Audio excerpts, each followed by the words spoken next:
everybody to our December Hawk Talk. Unfortunately, it did get rescheduled to tonight, but we have still a great turnout. I'm going to turn it over to Paul Muncy. He has done a fabulous job in organizing all of this, and he also did a Halloween talk. So if you saw that, this is kind of the next phase of that, part 2. So, Paul, come on down. Yeah, and I will say, I was not going to do this except for last year when Faye talked to me or convinced me to put together a series of talks. I was going to do Halloween and Thanksgiving and Christmas all in one, and then Halloween took over an hour. And I was just going to let it go, and Faye kept saying, no, you got to do the Christmas one, you got to do the Christmas one. So now, I will tell you, we're going to move fairly quickly because there is a whole lot of ground to cover. The plan is to get you out of here by 8, if not sooner. Though it's possible the lecture will take up most of that. So if you get up and leave, I'm not going to be offended. It just means, we're getting late. It's Sunday night. We got a whole week to go. But I will also answer whatever questions you have at the end. So, as I had said a couple months ago during the Halloween lecture, which, by the way, can everybody hear me okay? We have a speaker or a microphone today. Is this? Yeah? No? I can shout. All right. For me, the holidays have always started around Halloween. There was just something about being a kid, and that's usually when you start doing all the arts and crafts in school, and then you're making the turkey hands, and then you're making the Christmas trees. And, of course, it's the time where the sun starts going down earlier, the nights are getting longer, everything's getting colder, and there is something about that seems to pull human beings together. Right? This is a normal part of human experience, is that as the days grow colder, just physically, we need the body warmth of each other, but I think emotionally, particularly for a lot of us that might, suffer from the seasonal affective disorders, is that what it is? A disorder? That sounds so harsh. But this is something that is not a modern phenomenon. Human beings have been getting depressed during the winter for a long time. It's my favorite time of the year. I get depressed during the summer, but most of us end up getting a little more depressed during the winter. And out of all the major human holidays, and we do have these things that are pretty consistent across cultures. During the solstices, the summer and the winter solstice, summer's the longest day of year, winter solstice is the shortest day, and the equinoxes, the vernal and the autumnal, those are pretty consistent. Almost all human being societies have celebrated those in some way or another. Consistently, the winter solstice celebration is the most important celebration in almost every civilization that we got. So today's lecture, dealing with things like this human celebration that you can even celebrate at Stonehenge if they let you ever get anywhere near it, which they don't. But that is what we're going to be focusing on. And of course, this is a time that it's not just things are getting colder, it is also not long after the time that human beings have traditionally culled their herds, right? You start getting into the winter, you want fewer mouths to feed, and that means there's a lot of meat, which means it's time to feast. These holy days, or these holidays, are usually feast days, and it won't be until a few centuries after the birth of Christ that we get Christmas actually being a holiday. It is not something early Christians celebrated at all. As we're going to see, there have been Christians who have pushed back against the idea of Christmas, but we'll get to all of that.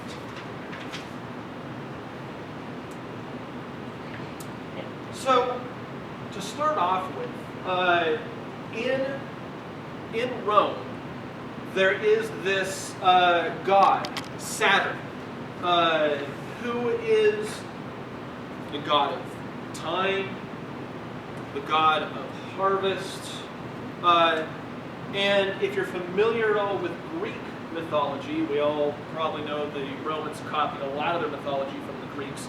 He's a counterpart of Cronus, which really means he is one of the original gods. Like, even before we get to the gods, if you're familiar with like Jupiter, Zeus, Apollo, Minerva, or Athena, those are all later gods. They weren't there during the creation of the world. Saturn is pretty close to the original creational world. And if you're familiar at all with the story of Kronos, you might know of the 12 Olympians that Kronos had eaten all of his kids. Because there had been this story of this kid. One of his kids is going to take over and throw him out of the heavens someday. Saturn also supposedly ate all of his kids. Does anybody know how Jupiter/Zeus survives this? Nobody knows the Greek mythology?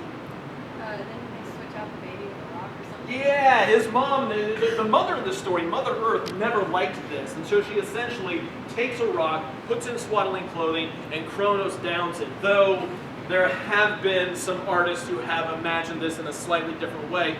However, the whole thing is that Zeus/Jupiter comes back, defeats his father, frees all of his children, or all of his siblings who have been eaten. And I'm not quite sure how Zeus is supposed to pull that off in this imagining of it. But the thing I want to emphasize one more time is that Saturn is this god of harvest, he's a god of time, he's a god of beginnings, and he is said to have ruled over a golden age in Italy. A time, and keep this in the back of your mind as we move forward, a time of equality for all. A time when there was so much bounty. There wasn't the concern of not having enough food or not having enough wealth to go around. So this time of bounty was a time of radical equality. You know, the Romans kind of remember this ideal of radical equality. As a matter of fact, Rome starts off ruled by kings. In the year 509 BCE, according to legend, they overthrow their kings and they set up something called the Republic. Republic just means, it comes from the Latin res publica, it just means public stuff. This idea that all of the state belongs to all of us. And it's no coincidence that the very first temple that the Romans built is a temple to Saturn in 497 CE. So Saturn is pretty foundational, but Saturn is also connected to this idea of radical equality.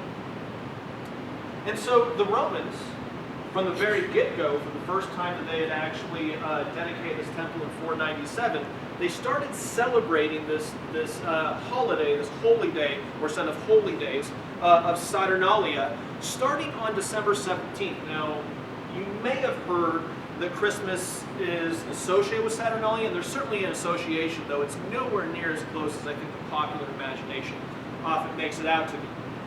Over the next few hundred years, like I said, it starts off on December 17th and expands all the way to December 23rd.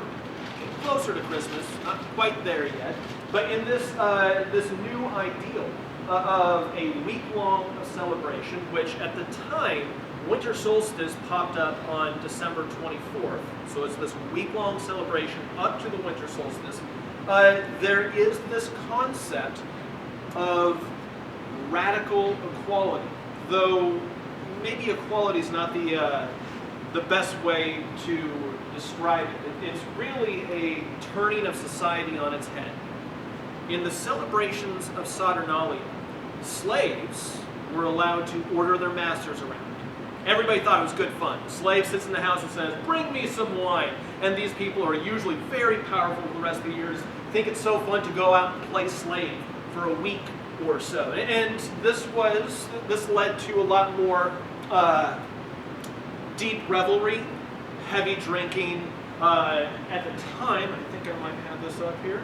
Yeah, gambling was heavily looked down upon amongst the Romans, except during Saturnalia. This is the Romans playing dice.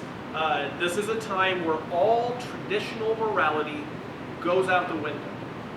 You can imagine a lot of the leaders, particularly by the time we get to the Empire of Rome, Augustus, the first emperor, they weren't too big on this. You know, emperors don't like this idea there's going to be like a whole week where the powerful are laid low and where the less powerful are raised up high, or this whole week where people are getting drunk, maybe having extramarital affairs, and it's okay because it's Saturnalia. Augustus himself tries to pull it back. And this, I want you to keep this in mind, this idea of trying to restrict this type of revelry during the winter time. There's often going to be this, we got to pull it back, we have to hold on to our morality.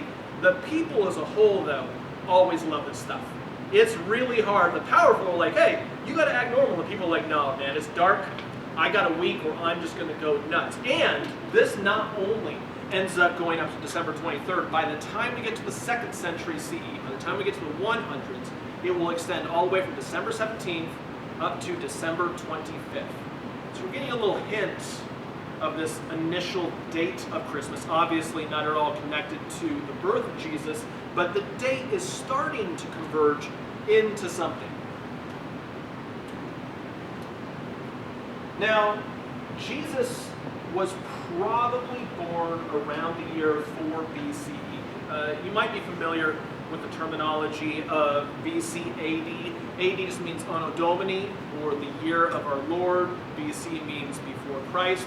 This was figured out about 700 years after Jesus, and they probably didn't get the math quite right.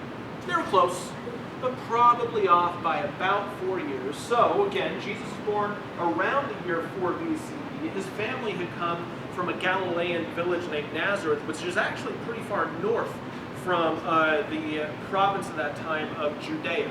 So he was Hebrew, he was an Israelite, he was a practicing Jew, but he wasn't living in the primary province of Judea. And Galilee itself was an interesting place in the first centuries BCE and CE. It was one of the most radical areas of Jewish thought. We have a lot of rabbis from this time that are writing a lot of ideas, that are giving commentaries on the Old Testament. You may have heard of the Golden Rule, do unto others as you have them do unto you. We actually have records of that from even before Jesus, but again, coming from Galilee.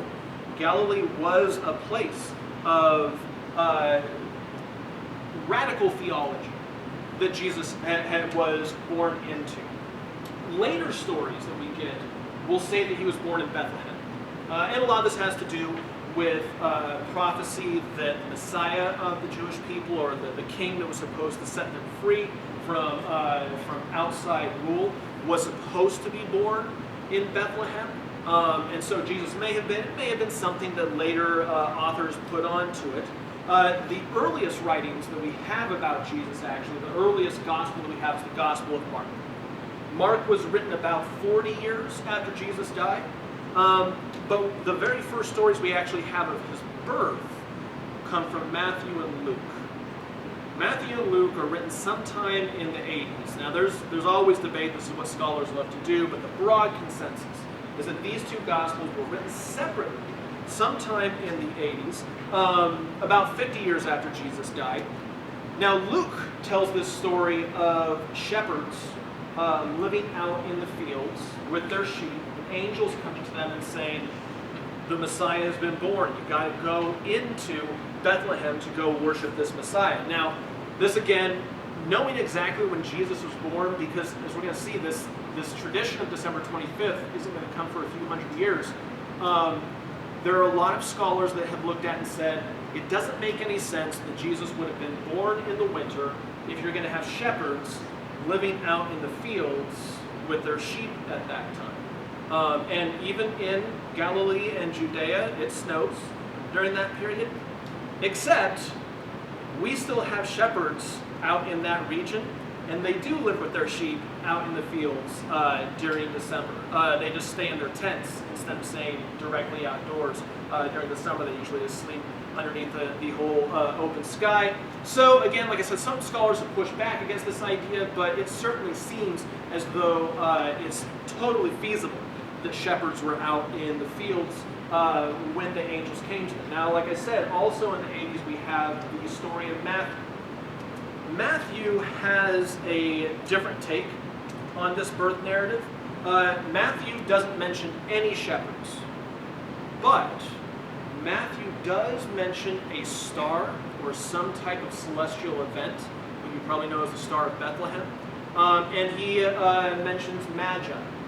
These Magi in the modern day usually are translated to wise men or kings, though that's not quite right. The Greek word for Magi, it comes from this Greek word magoi, or magoi. And magoi, this is a Greek translation of a Persian word of Zoroastrian priests. The Magi of this time were by and large looked down upon in the Greco-Roman world. Greeks saw them as sorcerers, saw them as magicians. This is actually where we get the word magician from. It pops up also, you might have heard of Simon Magus in the New Testament. Simon Magus also has the exact same terms used for these magi. But what everybody did absolutely respect amongst these Zoroastrian priests, these Persian priests, is they were really, really good at astrology. They studied the stars like no get out.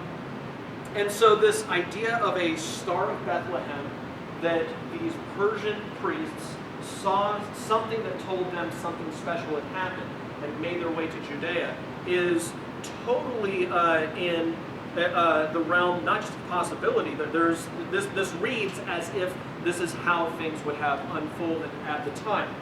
Though I do want to point out, the Star of Bethlehem, according to the New Testament, was not above Bethlehem.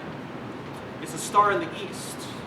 And we actually do have, while we don't have any records of special celestial events taking place over in the view of people in Rome or in the Middle East at the time, we do have several Chinese and Korean astronomers that gave us records from around 4 BCE. They saw something in the sky that indicated what we in the modern day would call maybe a supernova, maybe a comet. It's not totally clear, but if the star is in the east, so east of Persia, modern day Iran, we would be, this again, there seems to be that there could have been something that matched up. You may have heard that comets, by and large, have been seen as bad omens. And certainly in a lot of societies, when the heavens are immutable, they don't change, right? The stars are the same every night. And even though the planets move around differently, they're the same every night. They can be somewhat predictable. The appearance of something new in the sky quite often scared people. Not the Greeks. The Greeks saw comets as a sign that maybe something bad, but more than likely something glorious was about to happen. We actually have a similar story to Jesus from about 130 years or so beforehand. In 135 BCE, we do have widespread records of a comet that popped up that is now known as the Star of Sinop. There was a man named Mithra Davies IV of Pontus that was born that year. It was Pontus was a kingdom up close to the Black Sea. This is a time where the Greeks have been conquered by Rome. Familiar again with the Judean struggle against Rome. Very similar amongst the Greek-speaking world. And when this star was born, as a new king or as a prince was being born, there were a lot of people that started talking about maybe this is going to be the guy that's going to save us. Maybe this is going to be the guy that throws off the Romans. In the year 120 BCE, he was anointed king, and then the next year, in 119, another comet showed up. And so the Greeks, this was like the last Greek uprising against the Romans, the last belief that they were actually going to be able to throw off the yoke, and they believed that Mithra Davies Eupator, or good son of a good father, would be, and the term they often used was their savior. He was going to save them from the Romans. He didn't. Mithra Davies, famously, he could be a whole story on his own. He was famous for researching poisons. He made himself immune to all of this. He took little doses. He thought he was going to be able to use them against other people. At the end of his life, he tried to commit suicide, but he couldn't poison himself because he'd been building up his tolerances. Whole other story, but the thing I want to emphasize here is that this ideal of a comet heralding a new king was something that existed in the ether, both amongst the Greeks and amongst the Jews. Part of, in Numbers, there is a prophecy of a king to come that would be born underneath the Star of David, the star within Bethlehem. So we have a convergence of a lot of expectations coming in. And just to give you a little example here, Mithra Davies IV coined on a lot of his coins he would put a little comet above his head, or he would give himself little rays coming out as if he was the comet, or this comet that's next to the moon. In 87 BCE, Halley's comet showed up, and another king of Armenia claimed that that was for himself. So we have a good reason to think that if a comet or a celestial event had popped up around 4 BCE, it would put into a lot of people's minds that something special is happening. It is also possible that it was later put onto it, because again, we don't have any records of the Roman world or the Greek world of this, but it certainly fits into the broader cultural context. However, just as Saturnalia doesn't give us this birthday of December 25th, neither does the biblical story. There's nothing in the Bible that says Jesus was born on December 25th. Like I said, we have two different stories of his birth, but none of them indicate that he was born even during the winter. To look for that date, we have to look to this Roman god, Sol Invictus. Sol Invictus translates as the unconquered sun. For anybody that's getting tired of the Roman Greek stuff, we're going to be out there pretty quick here. We'll be getting on to the medieval period and later really developing within Christianity. We're almost there, but we definitely need to be familiar with this god, because these are mosaics, at least this is a mosaic, that comes well before any images of Jesus.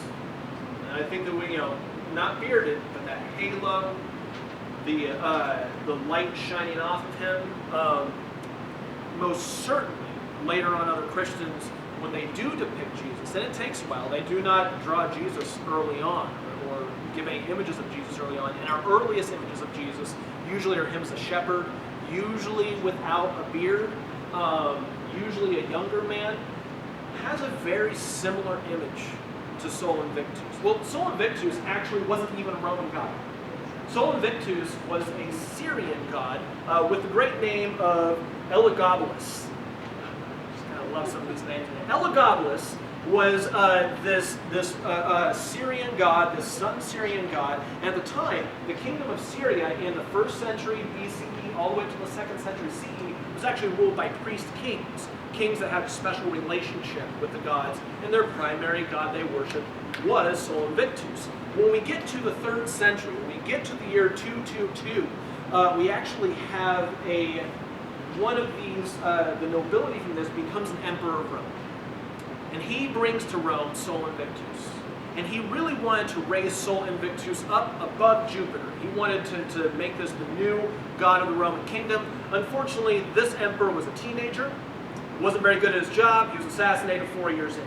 But Sol Invictus is out there in the ether. And when we get to the year 272, which, by the way, we're getting close to the pronouncement of Jesus' birthday. It's not going to happen for another 100 years. We're getting close. 272, the Emperor really, one of these great emperors of Roman history that was trying to put Rome back together. The 200s were a really rough time for Rome. It was falling apart. There was actually 3 different sections for a little while. Aurelius put it all back together, and when he did, he decided that Sol Invictus would be his patron deity. Aurelius takes this deity, and while the Romans the first time around were like, hey, this teenager tried to push this on us, they love Sol Invictus after Aurelian, because Aurelian was getting the job done. And so not only do they support him, they felt like it was a new rising of Rome. When he's putting everything back together, of course, we can't make Jupiter our main guy anymore. The sun, which we can all see in the sky, the rising sun, the unconquered sun, becomes the chief god of the Roman pantheon starting in the late 200s. And when he created this new deity, he gave it its own priesthood. He gave it its own games that were played in Rome every 4 years. It set up the ideal of Rome celebrating on his birthday every year. Sol Invictus' birthday was said to be December 25th. This is where we're going to see some pretty clear overlap between Christianity and the birthday of Sol Invictus, and in many ways some clear overlap between the imagery of Jesus underneath the Romans and Sol Invictus. It's also where we're going to get the idea that Christmas is supposed to be a party. Remember, we still have Saturnalia. So we get 10 days of crazy revelry. Really, again, slaves telling their masters what to do and everybody thinking it's a good, big, fun bit. And then we have the unconquered sun. And of course, this is because the winter solstice has just ended. The days are starting to get shorter. The sun has defeated the night. The world is being born anew. However, Aurelius puts it back together. There's more civil wars. Another guy named Diocletian puts everything back together. And then from 310 to 312, there's even more civil wars. But there is one emperor that comes out on top. Finally, in 312, a man named Constantine. Constantine the Great is the one that really reforms Rome, though he himself, when he came into power, he was looking for some deity, some type of god that he thought could really help him out. His first god that he started working for, that he would say is my patron god, every time we go on a fight, I give a prayer to him first, was Apollo. Apollo was famously this god of wisdom, of course, of the sun, and then he lost a couple of battles with Apollo. Not Apollo anymore. He went to Sol Invictus. All right, Sol Invictus is my guy. I'm going to pray to him every single time. We're going to win, lose a couple more battles. There is this other god that only a few people worship, about 10% of the empire or so. And he certainly has this idea, that this god that was defeated, but then rose from the grave 3 days later.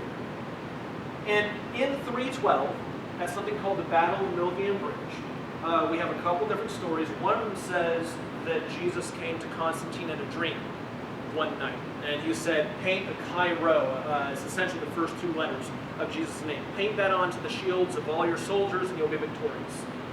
So Constantine woke up the next day, had them painted, and they went out and they won. The other story is they're getting ready to go to battle. And in the sky, all of a sudden, out of a clear blue sky, a cross appeared, and then in Latin, under this sign, conquer. Either way, Constantine had some type of experience. And after the Battle of Milvian Bridge in 312, he didn't convert to Christianity, but he did choose Jesus as his favorite deity. So he's still a polytheist. He still puts out different types of coins and to different gods and still pays for others, but Jesus became his patron deity. And with that, he starts supporting the church. Up until this point, Christianity had technically been illegal in the Roman Empire. There wasn't as many persecutions as it's often made out to be. There was essentially 4 different major ones. One of them was pretty early on in Christianity. The other 3 were all throughout the 200s when Rome was going through these difficult times. But not only does Constantine take Jesus as his personal deity, he also in 313 puts out the Edict of Milan, which legalizes Christianity. So now Christianity is recognized in the Roman Empire as a legitimate religion. There's no more persecution of Christians. And he started hiring more Christians in his administration. This is part of the reason why Rome turns Christian. Is this thing of like, hey, if you want to move up, if you want to be part of the imperial family's Christian, you better get on board. And so we get people that convert because they truly believe. And we get people that convert at this time because it's advantageous to their careers. And for him, for Constantine, the church was a fantastic public relations arm. The bishops loved him. He's giving them money. He's making things work better for them. To the point that in the year 325, you might have heard the Council of Nicaea. The Council of Nicaea, there was a huge argument in the church at the time. Is God the Trinity? God the Father, God the Son, and the Holy Spirit? Or was there just God and then later on he created Jesus? Well, if later on he created Jesus, that's 2 gods. And so some Christians believe it. A lot of Christians believe it. It's called Arianism. Constantine didn't care. I don't care. Make it a Trinity, I don't care. As long as you're all on the same page. 325, he holds the Council of Nicaea, and what's important here is that Constantine presides over it. He makes himself literally the head of the church, and the Roman emperors are going to stay the head of the church at least over in the east all the way up until 1453. So now that the church is becoming more powerful, it is definitely starting to be more connected to the imperial family. a lot of bishops really started to try to get rid of a lot of the old pagan ways, particularly the old pagan ways that are a little more wild. The old pagan ways like Saturnalia, maybe, extramarital sex, drinking, gambling. Maybe these are things that should go away. And what we do know is that sometime around between the years 330 and 350, the Bishop of Rome decided that the birthday of Jesus was December 25th. We're not going to celebrate Sol Invictus anymore. I mean, the pagans still will, but the Christians, we're going to get rid of that. This chief deity of the Roman Empire is now going to be our chief deity on that day, and all the celebrations leading up to it are going to be Christian celebrations. We're not going to get involved in the Saturnalia stuff anymore. And again, Jesus for a long time was associated with solar deities. This is where we get the concept of a halo. Halo comes from these old solar deities.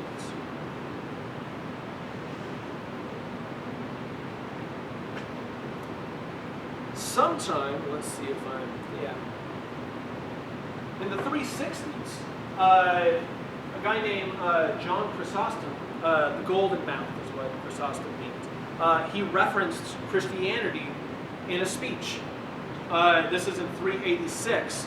But when he references Christmas in a speech, when he does, he talks about the celebration of Christmas just arriving in Constantinople. 386. They had never heard of Christmas until then. It had just arrived. It had been celebrated in Rome for about 30 or 40 years. But it was just starting to be celebrated in the new capital. Does anybody know what Constantinople is in the modern day? Istanbul. Talk to the Mighty Giants about that. They'll have some thoughts on it for you. And then in the 390s, the last Roman emperor to rule over united Rome, a guy named Theodosius, put out a set of decrees that outlawed all the old cults. It's kind of interesting. Within 100 years, things get totally flipped. If you get caught worshiping Sol Invictus, you're going to jail. If you're a priest that's out there and you're trying to push the worship of Jupiter, you could get the death penalty.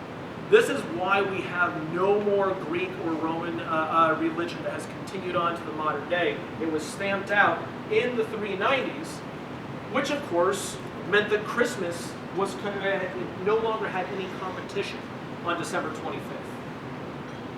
All right, let's get past Rome. So Rome falls in the 5th century, or at least the Western Empire does. Throughout the 400s, what we normally think of as Rome, the Rome that rules over Europe, it's all falling apart, just as a group of folks who have been around for a few hundred years, the Germanic peoples, all the Germanic. When I say Germanic, I'm talking about the Franks, the ancestors of the French.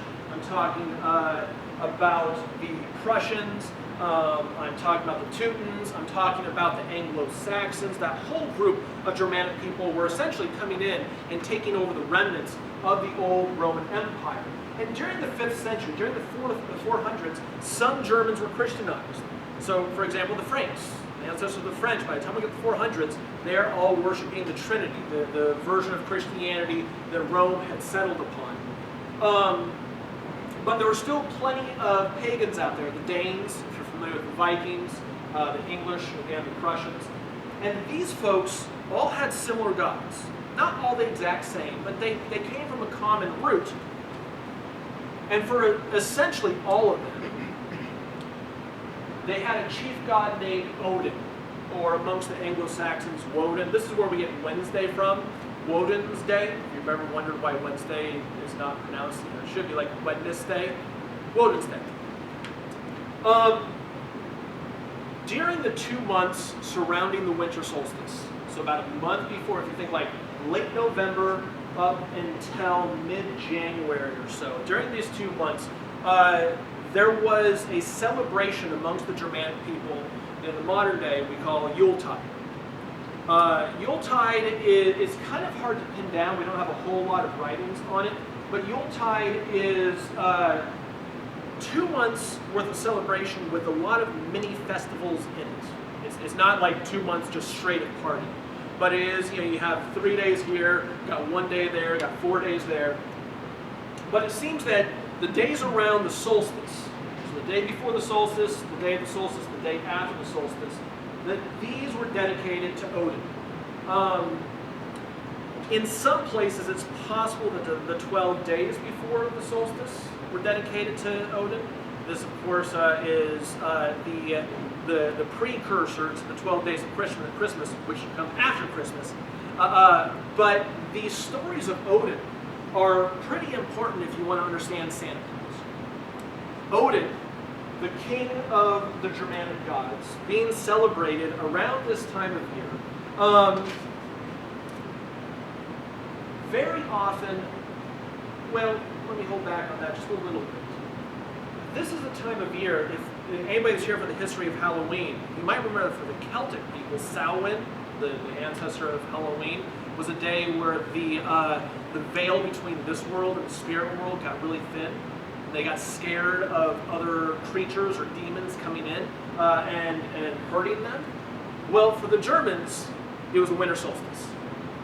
Winter solstice is when you got to be really careful. There's a lot of spirits out there. Of course, it's the darkest time of the year. And so one of the things that they would do to protect themselves, they would take prickly branches from pine trees, and they'd line them around their windows. So if the spirit comes in, they're going to get poked.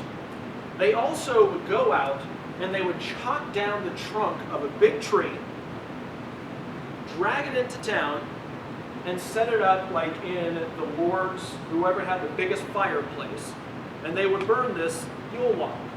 Though I want to emphasize, the Yule log was not a nice little log. It was the trunk of a tree that needed to burn for at least 12 days.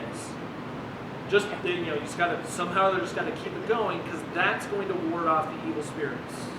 Once again, we have this idea of protection, the fire protecting folks. And there was more than just evil spirits to be worried about. There was also the wild hunt. According to German tradition, Odin rode an 8-legged horse around during the night throughout the sky, along with his dogs and along with other gods. It was some crazy hunt, though what exactly they were hunting is not usually specified. Sometimes it's literally just like a boar. Sometimes it's even just like a rabbit. I don't know why you got to fly around the night sky on an 8-legged horse just to get a rabbit. But the issue was, if you accidentally saw this, so if you heard dogs barking, you heard the horse's name, you were bringing bad luck to your people. There'll probably be a death soon, or there'll be a bad crop, or there'll be a weird birth later on. But Odin wasn't just doing evil stuff. If you're familiar at all with Norse mythology, you'll know that the Norse had elves and dwarves that made things. I think we might all be familiar with Thor's hammer, because of modern Marvel movies. That was made by the elves and dwarves of Odin. Well, Odin also had his elves and dwarves make gifts. And he would slip down chimneys, and he'd put gifts in kids' shoes. And so the tradition amongst the Norse people, so the Danes, the Scandinavians, the Norwegians, the Icelandic folk, was kids would put their shoes out next to the fireplace on winter solstice in hopes that Odin, on his wild hunt, Germans have weird mythology, on his wild hunt after maybe a rabbit, with this terrifying thing that if you see it, bad things will happen, but he does have some elves that might have made something tasty for you or some cool little toy to play with.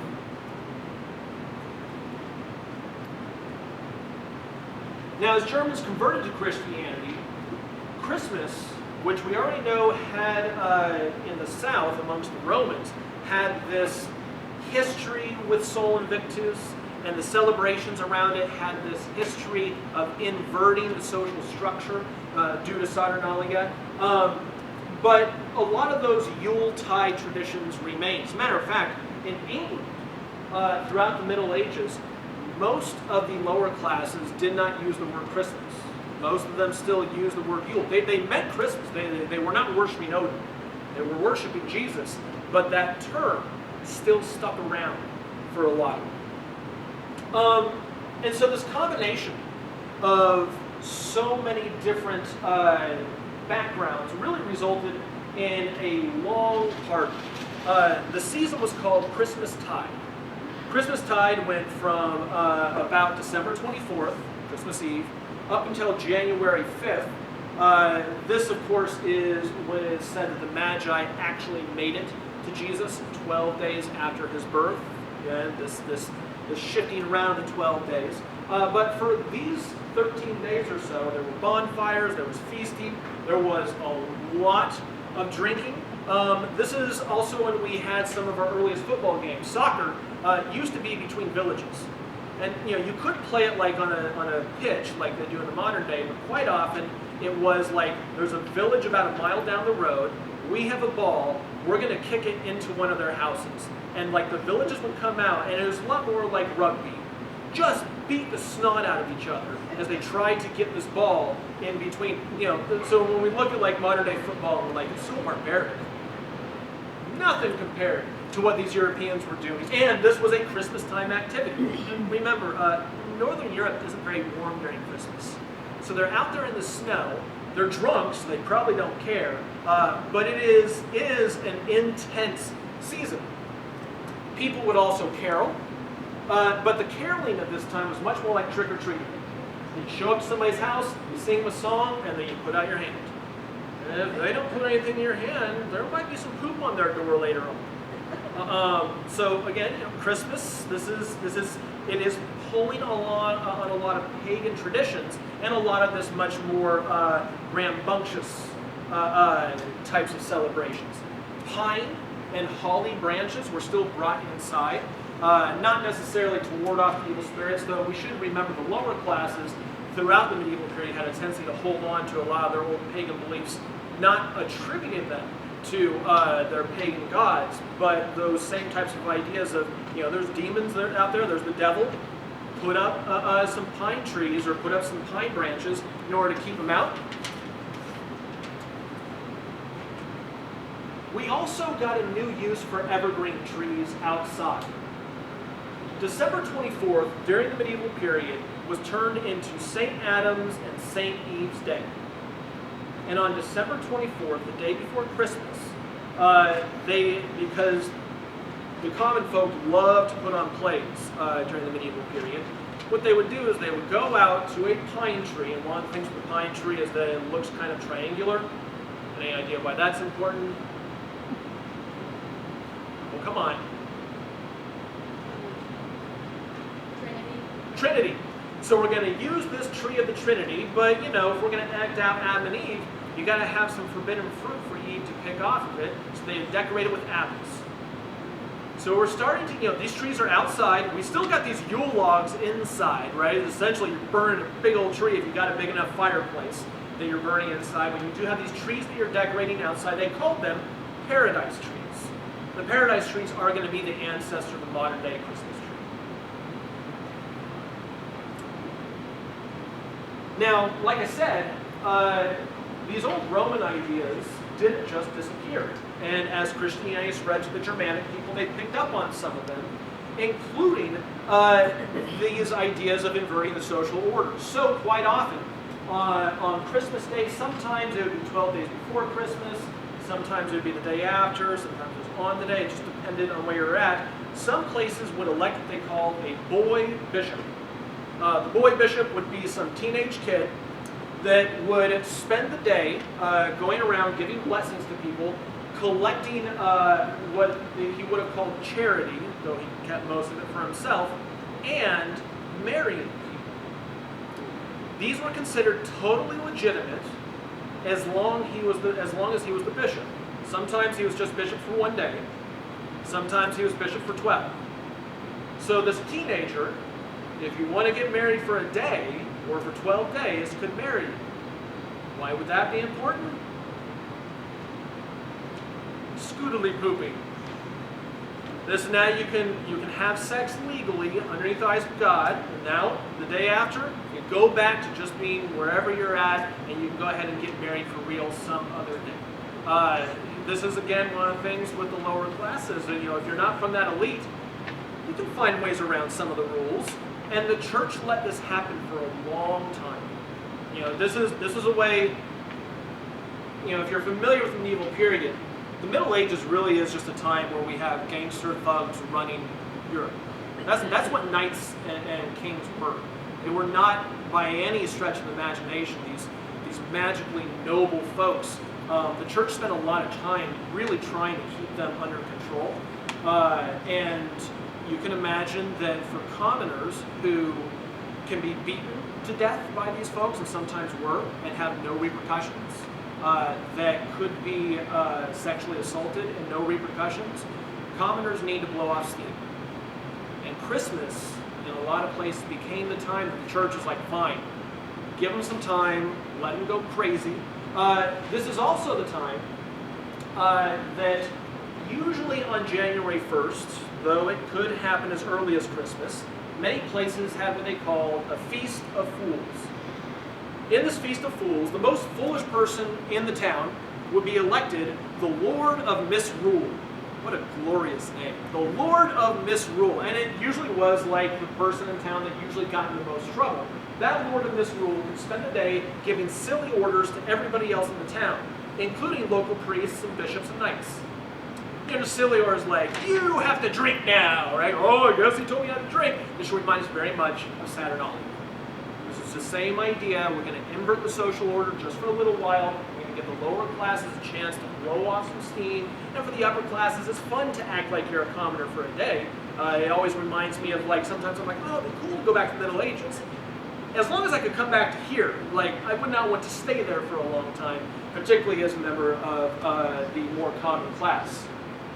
Of course, the church eventually does start to get very uncomfortable with this over the centuries. It gets rowdier, it gets more sexual, it gets more drunk. And in 1431, the church put out an edict saying, no more Feast of Fools.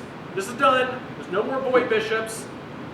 And of course, it kept going in many places for a few hundred years after that. You can tell the commoners to stop, but you can always find a way around. All right, so we can see some of the celebration stuff of Christmas that, again, doesn't quite sound like what we have experienced in the modern day, though, you know, some caroling, eggnog with a little bit of rum in it, you know, a little bit of drinking. There is certainly not like we're totally detached from that. But we're all probably familiar with the idea that Santa Claus comes from somebody named St. Nicholas. St. Nicholas, we're going all the way back to the 4th century, going back to Rome. I'm sorry, all roads lead to Rome at some point. But St. Nicholas was a bishop in the town of Myrna, which is in modern-day Turkey, not too far from Constantine. He was famous for performing many miracles. As a matter of fact, after his death, he was often referred to as the Wonder Worker. Pardon me that we're going to get a little dark here, as if this lecture so far has not been what we would normally think of as Christmas. But one of the stories about him is that one day he found 3 kids in a pickle barrel. A local butcher essentially killed these kids and started pickling them because he wanted to sell their meat for ham. And St. Nicholas, who cared a lot about kids, I mean, this is something he was famous for during his lifetime, so it's not just later stories. He finds these kids, he makes the sign of the cross over them, and they come back to life. This is the type of miracles that he performed. It was also one of the favorite stories that the people in the Middle Ages loved this guy. Stories about him are being told all over Europe. And one of the stories was that there was a father who was impoverished, who had 3 daughters. He couldn't afford their dowry, so he's going to have to sell them into prostitution. So, St. Nicholas, 3 nights in a row, took some sacks of gold and just kind of like walking by the house and yoink through right into the window. So the dad wakes up and is like, oh, I can marry off one of my daughters. And then the next night, his other daughter. The next night, his other, and all his daughters get married and don't have to go into a life of prostitution. It was said, and again, there's this weird, all these things coming together, that if kids left their shoes out, like in front of the front door at night, St. Nicholas loved to travel around the city and just put a coin in any shoe that he saw out, particularly if it was a small shoe. And I can't emphasize enough, this is a guy that loved kids. It was, I mean, he was pretty famous for just having a lot of compassion for the needy in general, but children, suffering children, were kind of the specialty, the thing that drove him. After he died, he was made a saint. His saint's day is December 6th. So we're not quite to Christmas, but we're certainly in that zone. If you remember Yuletide goes all the way back to the end of November. And so during the Middle Ages, we have all these people celebrating Yuletide for a couple months, and right in the middle of it, we got this Saint Nick. And so in Europe, during the Middle Ages, kids regularly would leave out their shoes in front of their doors on January 5th, the eve of St. Nick's Day. Over time, in northern areas, they went back to leaving their shoes out in front of the fireplace. You all remember Odin. So this is a continuation of previous traditions. Now, by the time we get to the end of the Middle Ages, by the time we get to about the 1500s, in the Netherlands, we get a version of Saint Nick starting to pop up. Of course, in the Netherlands, his name is Sinterklaas. Sinterklaas is said, or is somebody who shows up on December 6th. He is said to have come from Spain. He comes up from Spain. He wears bishop's clothing, and he's always riding a white horse. In the year 1614, the Dutch, the Netherlands, settled the island of Manhattan and the Hudson River. You guys might know that before it was called New York, it was called New Amsterdam. And up there in New Amsterdam, they brought with them the Sinterklaas celebration. Well, 1674, the English take over New Amsterdam. They turn it into the colony of New York. The Dutch kept living. One of the neat things about New York is that it has, since the beginning of colonization, has been a multicultural place. The Dutch were very comfortable with Jewish people living there, so there was a lot of Jewish people already living in New York. Now we got English people right next to these Dutch folk. Though I do want to say, while the Dutch kept this tradition going, the English settlers, they weren't so down with Christmas at this point. In the 1500s, we have something called the Protestant Reformation. You may be familiar, Martin Luther, 1517, nails his 95 Theses, supposedly to the church door at Wittenberg Castle. And really, what it was there were a lot of Northern Europeans, mostly Germanic, so in the English world and in Northern Germany, that were pushing back against the authority of the Pope. There was one denomination in particular that tried to strip away anything they saw as being later innovations. This denomination may be still around today, the Calvinists. The Calvinists, if it's not in the Bible, we shouldn't be doing it. There's no Pope in the Bible. Ergo, shouldn't be a Pope. There is no vestments, no special, the cool hats, right, in the church and all that. That's not in the Bible. So if we're going to have preachers, it's okay to have preachers, but those preachers themselves should not be looking any different from everybody else. And most of the holidays, so like Hallows Eve, that's a no-go. That's not in the Bible. The only holidays that really are in the Bible are Easter, Ascension Day, which is the fifth Thursday after Easter, Pentecost, which is the second Sunday after Ascension Day. And Christmas is kind of in the Bible, right? Or we definitely have stories of Jesus' birth, but not necessarily December 25th, and it's not something that the early Christians celebrated, right? We know this. It wasn't really until the 300s, almost 300 years after Jesus' death, or a little bit over 300 years after his death, that we get Christians celebrating this. And so more hardcore Calvinists, particularly English hardcore Calvinists, said, no more Christmas. Does anybody know what these hardcore Calvinists, these hardcore English Calvinists, what we call them here in the United States? Anybody ever hear of the Puritans and the Pilgrims? These folks, we often hear about the war on Christmas in the modern day. These folks made a real war on Christmas, as we can read up here. Public notice. The observation of Christmas has been deemed a sacrilege. The exchanging of gifts and greetings, dressing in fine clothing, feasting and similar satanic practices are hereby forbidden, with the offender liable to a fine of 5 shillings. Satanic practices.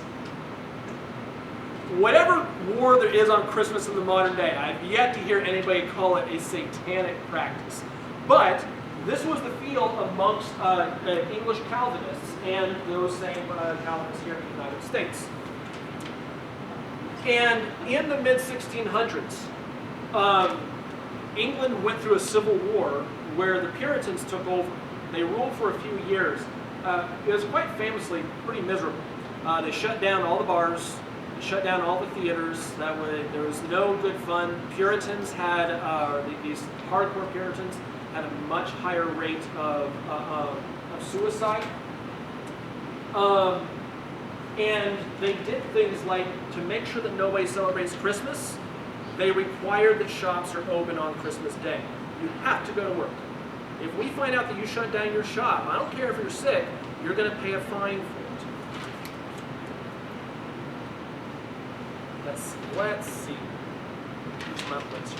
But by the late 1600s, the kings come back to England. They get rid of this Calvinistic dominance at the time, and Puritan practices themselves in the late 1600s, early 1700s were starting to mellow. And so we actually get the creation of a new Christmas character, Father Christmas. Father Christmas really is this ideal of Christmas is back. He is, I should say, remember those old lords of misrule? Those were sometimes called the Lord of Christmas. Sometimes they were called Father Christmas. They're usually young men. This new Father Christmas is old. He always has long white hair, a long white beard. The idea was old Christmas is back. We lost Christmas for a whole generation. It was stamped out. But some young people, or people that were young that are now old, like, in the good old days, we would do crazy things, kids. We'd have this Lord of Misrule, and we would party, and we'd drink, and we'd carol, and we'd throw poop on people's doors if they didn't give us anything for our caroling. And so this idea of Father Christmas is going to return this Christmas to us. Though I will say, he was pretty popular for about 4 decades, so about 2 generations. And he didn't go away, but Christmas didn't really come back again. It's like they tried to bring it back, but it just didn't have the same oomph that it had back during the Middle Ages. Over here in the United States, those Puritans that were still in Massachusetts, they still hated Christmas. So as a matter of fact, in Massachusetts, up until the early 1800s, all shops and schools were still required to be open on Christmas Day. Doesn't matter if Christmas is on a Sunday, you're going to school that day because we don't celebrate Christmas in this state. Massachusetts, the place that is now known to be uber liberal. Massachusetts was the home of the Puritans. They're not going to be celebrating Christmas. Not because they're trying to be multicultural, but because it's satanic. They did not recognize Christmas as a public holiday until 1856. That's not that long ago. I know it seems like a while ago, but for how long did they have oppressed it?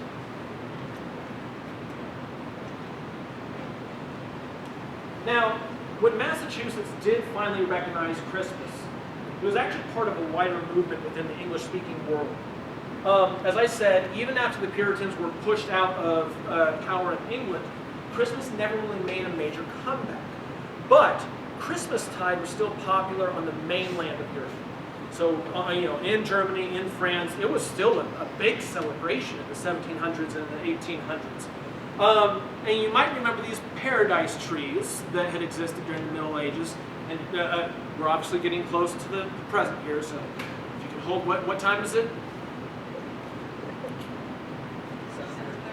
7:30? All right, we're getting there. I think I got about 15 more minutes. These old paradise trees, starting in the 1500s, so let's go back a little bit here. Over in Germany, they started bringing them inside. They're getting rid of those, a lot of this old Feast of Fools. That's medieval stuff. Europe's growing up now, right? The Renaissance has come.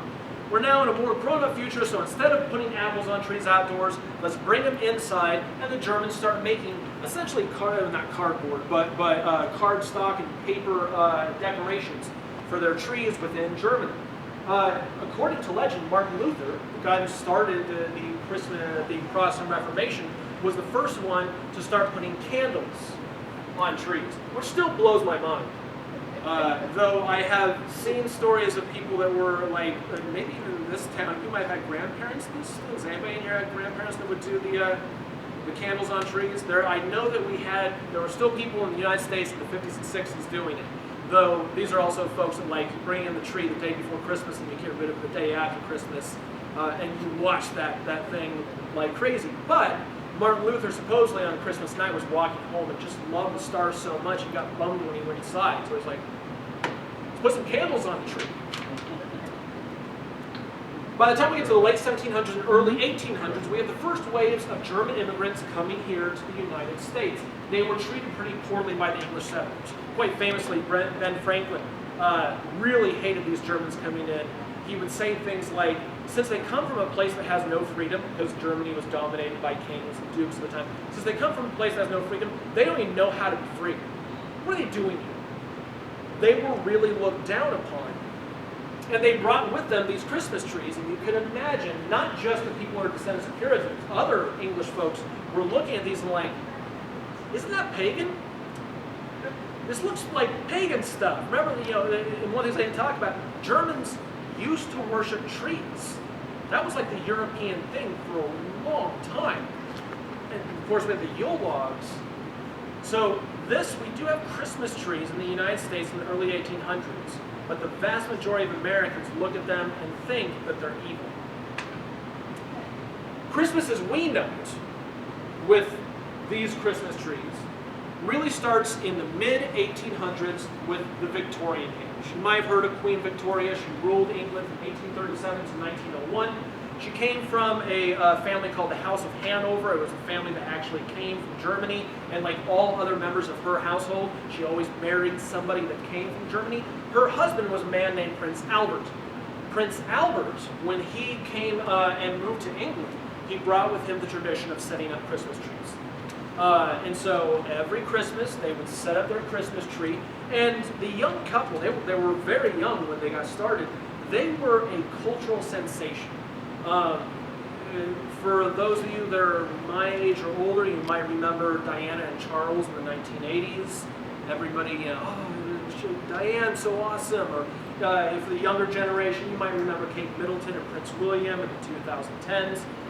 Neither of those couples hold a candle to these two. Prince Albert and Queen Victoria, everybody adored them, and so everybody wanted to be like them.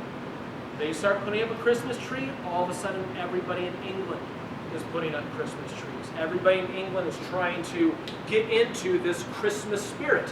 But it really was a German thing that they were trying to copy. By the time we get to the 1880s, Christmas trees have made their way into the United States. What's kind of funny is now 1880s, well, Queen Victoria's doing it, so I guess it's okay. So Christmas trees are awesome. But we didn't know how to make the ornaments, so we bought almost all of our ornaments from Germany. We just can't make up our mind about Germans in this country here. They're good, they're bad. I think in this town, they got to be good. But if you're familiar with the history of Nebraska, you'd also know that Germans haven't always had the easiest time here either. We actually get the very first Christmas tree lights invented in the 1880s, very early on in the history of electricity.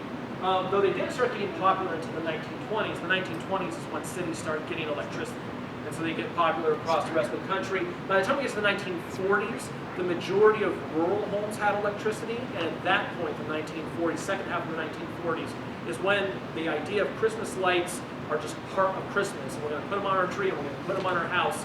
That pops up right after World War II. And again, we probably know out here in this part, not every place had electricity in the 1940s. I'm just saying the majority of rural communities did. So back in England, everybody's getting to the Christmas spirit, and a guy named Charles Dickens noticed all the rich people are getting into the Christmas spirit, and it certainly seems like we're still standing on the backs of the poor. They still have to work on Christmas. They don't have money for gifts. And so he writes a Christmas carol, subtitled A Ghost Story of Christmas. This reminds me a whole lot of the Germanic tradition of focusing on the dead around the time of the solstice. Spirits might visit you on the solstice. His book was an attempt to change the spirit of Christmas, to turn it into a day that the poor didn't have to work and that charity took precedent. He was trying to infuse his ideals of Christianity into it. And his book really kind of set a lot of ideals of how we celebrate Christmas in the modern day. The idea of going down to a soup kitchen or giving presents to needy kids. A lot of that we can think, obviously it's a Christian ideal that goes back before Charles Dickens, but the popularization of that being a Christmas thing, I think we can owe a lot to Charles Dickens for that. All right, we're getting there. So with this revival of Christmas in England, the spread to the United States, starting in the 19th century here, we did what America does absolutely best. We commercialized the hell out of it and made some money.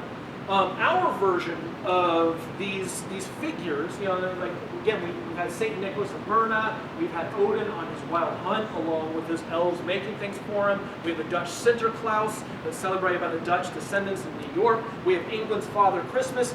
We start taking all of that and shoving it together, and it starts with a man named Washington Irving. I don't know if you've heard of Washington Irving, but I'm sure you have heard of his stories. Has anybody ever heard of Rip Van Winkle?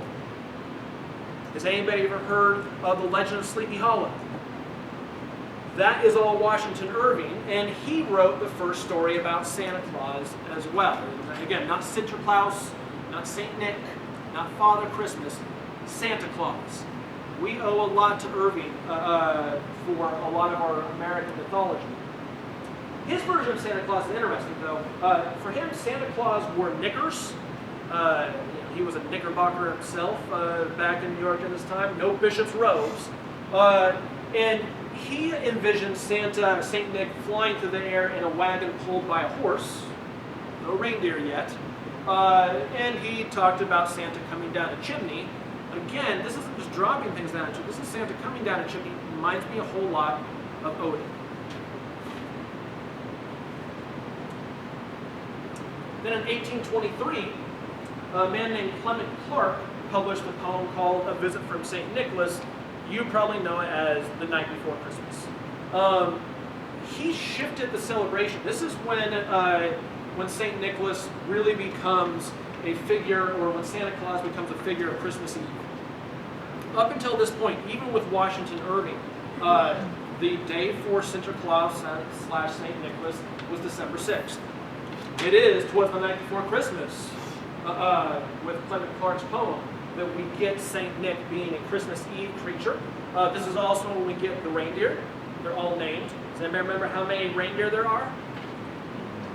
There's 8 reindeer. Does anybody remember how many legs Odin's horse had? 8. Clement Clarke was definitely aware of this ancestry, of this background. Though, what's really interesting about his poem is Santa Claus stops being a human being. Turns him into a magical creature. He actually turns him into an elf. This is the first time that we have Santa Claus kind of pictured with that elf type of a hat. And in the poem, it is said that Santa drives a, quote, miniature sleigh with, quote, tiny reindeer. So it's a little mini Santa that looks like an elf flying around. If you ever wonder, like, how does Santa get down the chimney? Santa used to be like this. You still have the bowl full of jelly, just tiny. So we now have like the Santa Claus that we can recognize in some ways. Certainly the reindeer flying around the night sky. He's not scary like Odin anymore. He's not a human figure exactly like St. Nicholas anymore. But the Santa that we really can picture comes from a man named Thomas Nast. Thomas Nast was a famous American political cartoonist in the late 1800s. He is the reason why in the modern day, the GOP is the elephant and the Democrats are the donkey. That is Tom. Well, the donkey actually, this goes back to Andrew Jackson, the first Democratic president. Everybody called him the jackass. And he was like, yeah, I am. Too bad. But it is Thomas Nast that popularized it. If I'm ever going to draw Democrats, they're always going to be a donkey. So, this is a dude that has, again, deeply affected our culture. Well, he's also the one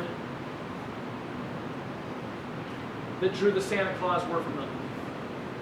Santa Claus in red. Before this, images of Santa Claus usually had them in green.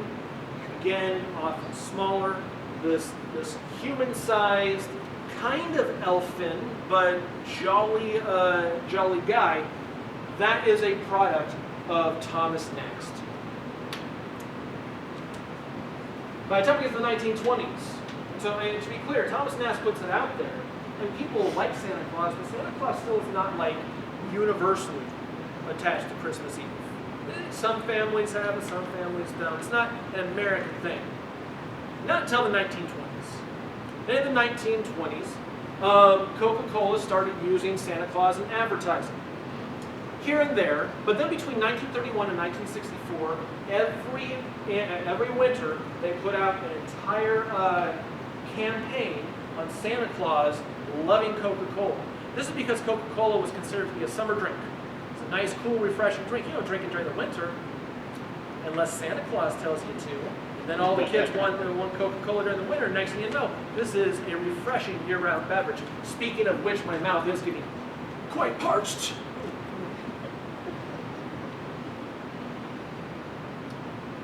I should have contacted Coca-Cola before to see if I could have got some money from product placement. This is what really makes Santa Claus ubiquitous in our culture. There's still one more to add, though. Rudolph. And again, this is what America does best. 1939. Some of us in here might remember an old store called Montgomery Ward's. Montgomery Ward's, a real dominant department store, particularly during Christmas time. They would, every Christmas, put out some type of a Christmas coloring book or a Christmas book for kids, and then they figured out, hey, why are we buying this and then selling it? Why don't we just make our own? And they went to a guy named Robert L. May, and they asked him, this is one of their, this is like one people who writes advertisements. He did not write books. He wrote advertisements. And they're like, can you write us something that people will buy? And, okay, well, what are you thinking? And at the time, Disney had just come out with Ferdinand the Bull. I don't know if anybody's familiar with that, it's that sweet bull. They wanted something like that. Give us some type of an animal, though an animal that is warm and fuzzy. And what May invents is Rudolph the Red-Nosed Reindeer. 10 years later, in 1949, his brother-in-law, a guy named David Marks, released a single called Rudolph the Red-Nosed Reindeer. So 1949 is when we get the song that we're all familiar with. It's obviously covered several times in the 1950s. But the 20th century didn't just bring us lights. It brought us news media. It brought us radio and TV. 1910s, 1920s, we have versions of A Christmas Carol and A Visit from Santa Claus. And then after World War II, we get essentially all of it. I'll Be Home for Christmas, Nat King Cole, The Christmas Story. 1946, It's a Wonderful Life. 1947, A Miracle on 34th Street. Same year, 1947, we also get Santa Claus is Coming to Town. It had been written back in the 30s, but this is the version that Bing Crosby made famous. 1948, Sleigh on the Sleigh Ride. If anybody was in a concert band in high school, you almost definitely played this song. 1957, Jingle Bell Rock and Elvis Presley's Blue Christmas. 58, Rock Around the Christmas Tree. The best Christmas song. That bridge is designed to make you feel good. It does for me every single time. We get The Little Drummer Boy, which was written in 41, but this is when, in 58, when it gets really popular. Run, Rudolph, Run, if you're familiar at all with Chuck Berry's tune. 1964 is when we finally get the television show Rudolph the Red-Nosed Reindeer. Same year we Have a Holly Jolly Christmas. 65, we get Charlie Brown Christmas. 66, we get The Grinch Stole Christmas. 69, we get Frosty the Snowman, both the show and music. 1970, Feliz Navidad. This is somewhat my generation's stuff.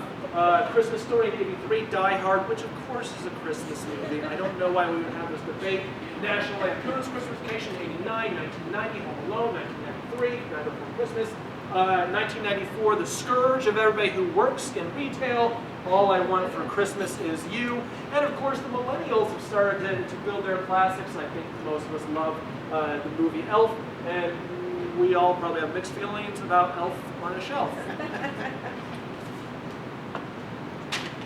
So to bring this all together, why does it matter? What's the point of all this? Why do we bother studying it? And the answer is very similar to what I had given beforehand. First off, it's interesting to ask, like, why do some things stick around and some things don't?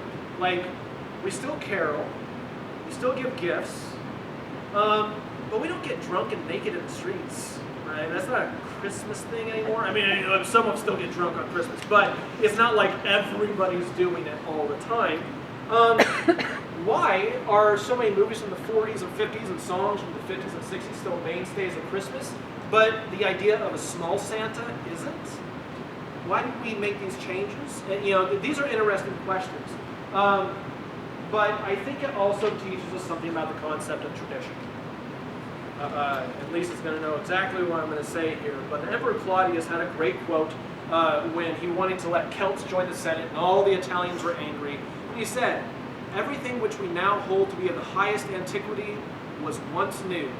Everything that's old-fashioned and wonderful, and it's always been this way, there was a time where it was new, and a lot of people didn't like it when it was new." The idea that there's a war on Christmas and we're worried about changes to Christmas now.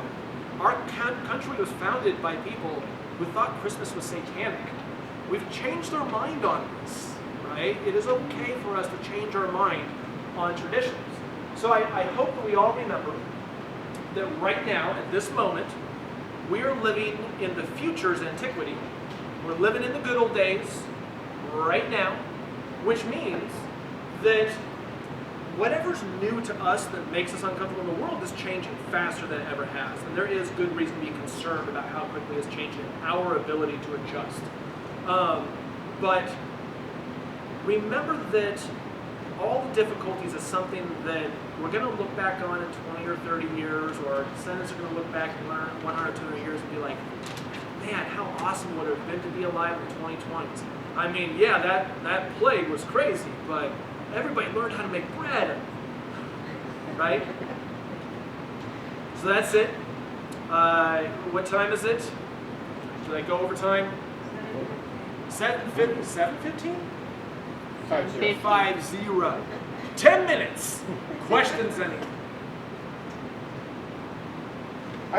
The Sol Invictus, I was just like, it did not get past me that, the unconquered sun and the unconquered sun would be a very easy translation for people. So, well, in the English language, but certainly the actual visuals, the halos around it. I mean, a lot of those things. One of the interesting bits, Mary is not super important to early Christianity.